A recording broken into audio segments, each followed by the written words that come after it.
గుడిలో గంటి, బెల్ ఎందుకు కొడతారు? గంట. హిందూ దేవాలయాల్లో గంటి కొట్టడం వెనుక ఆధ్యాత్మిక, శాస్త్రీయ కారణాలు ఉన్నాయి. 1. దేవుడికి తెలియజేయడం. గుడిలోకి ప్రవేశించినప్పుడు గంటి కొడితే, నేను వచ్చాను, దైవ దర్శనం కోసం సిద్ధంగా ఉన్నాను అని దేవుడికి తెలియజేసినట్లుగా భావిస్తారు.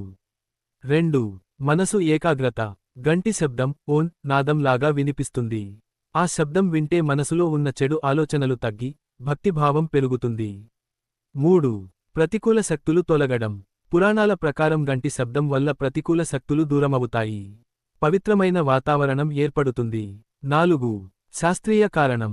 గంటి శబ్దం కొంతసేపు చెవుల్లో మార్మోగుతుంది. అది మెదడును ప్రశాంతంగా చేసి, ఏకాగ్రత పెంచుతుంది. శాస్త్రవాక్యం. పురాణాల్లో ఇలా చెబుతారు. ఆగమార్థం తు దేవానాం, గమనార్థం తు రాక్షసాం. అంటే దేవతలను ఆహ్వానించడానికి, దుష్టశక్తులను దూరం పెట్టడానికి గంటి శబ్దం ఉపయోగపడుతుంది.